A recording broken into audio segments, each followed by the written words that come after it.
Humarap ngayon sa reklamong tax evasion ang TV host at model na si Solen Heussaff dahil umano sa di tamang pagdedeklara ng kanyang kinita noong 2011. Kinagulat ni Heussaff ang reklamo at sinabing handa raw niya itong harapin.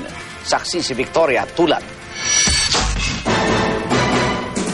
Imbes na 13.38 million pesos, 6.73 million pesos lang umano ang idineklarang kita ng TV host at model na si Solen Heussaff para sa taong 2011 ayon sa BIR.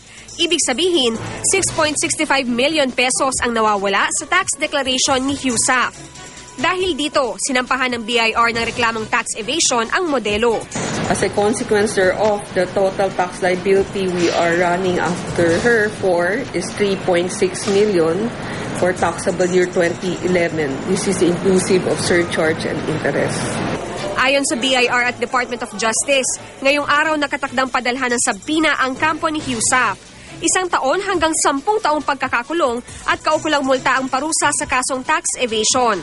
Pwede naman daw umapela si Heussaff. Sabi ko nga sa mga artista, hindi naman sila tina-target. So dahil alam ng tao kung saan sila nag-appear, diba, anong pelikula, anong endorsement, anong TV show, madali naman namin tingnan yung record nitong mga kumpanya. Bukod kay Heussaff, sinampahan din na reklamo ang kanyang accountant na si Teofilo Magno Jr. para sa false certification ng financial statements. Tumanggi pang magbigay ng pahayag sa media si Heussaff.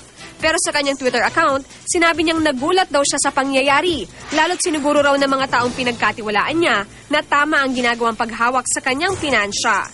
Tiniyak din ni Heussaff sa kanyang fans na gagawin niya ang lahat para maitama ang issue, lalo't sa ganitong paraan daw sila pinalaki ng kanilang mga magulang. Bukod sa kampo ni Heussaff, 2 negosyante rin ang inireklamo ng tax evasion ng BIR, sina Thompson Onglua at Christian Soriano. Sinisika pa ng GMA News na makuha ang panig ng 2 negosyante. Ngayong papalapit na ang April 15, deadline ng filing ng income tax return, paalala ng BIR sa mga taxpayer. Pag nagbabayad kayo through your accountant, magbayad kayo through check. At saka yung cheque na yan, kailangan payable to the Bureau of Internal Revenue. Huwag din kayong magbigay ng cash kasi, alam mo, temptation din yan eh. Ako si Victoria Tulad, ang inyong saksi.